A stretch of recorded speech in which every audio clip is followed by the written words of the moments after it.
Harry Bowen farms about 400 hectares of land some 2 hours south of Washington.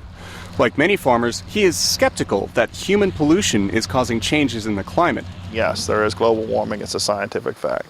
The sources and causes of all of that are definitely debatable. Bowen's view is that global warming is part of a natural cycle. And while he does not believe climate change is a threat, he says climate change legislation is. Higher input costs, higher fertilizer costs, higher fuel costs, chemicals, custom application, everything. The cost of everything is going to go up. That's because the bill seeks to lower carbon emissions by raising the cost of gasoline, coal, and other fossil fuels. Farming takes a lot of energy: diesel fuel for tractors and combines, electricity to run machinery. Even the fertilizer that helps crops grow is made with natural gas.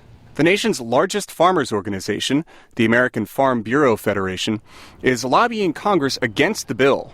Federation President Bob Stallman says the extra costs will make it harder for farmers to stay in business. Our margins are really thin in terms of our bottom lines, and any additional costs have to be absorbed by the farmer because we can't pass on those costs to consumers directly.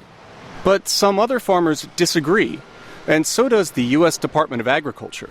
USDA's analysis shows the climate change bill would reduce farmers' incomes by about 1% in the short term and about 7% over the coming decades. Roger Johnson is president of the National Farmers Union, a smaller farmers organization that supports the bill. I farmed most of my life, and I can point to any number of weeks where I saw more than a 7% swing in costs on my input side for agriculture. So for anyone that says a 1% increase or a 7% increase 25 years from now is going to be the end of agriculture, I mean, it just defies the real world. USDA also notes that the bill gives farmers opportunities to more than offset their financial losses. And Johnson says the climate change bill will not hurt farmers as much as climate change will through droughts, floods, and other extreme weather. All these different events are going to harm production. I mean, we know that. You want to talk about a cost increase. You put the whole crop in and you harvest nothing. Now you have all of your costs that you have to pay for without any income for that year. I mean, I've seen that. I've been through that on my farm.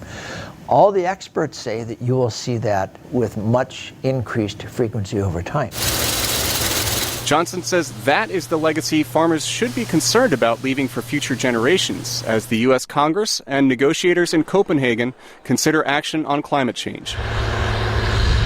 Steve Baragona, VOA News.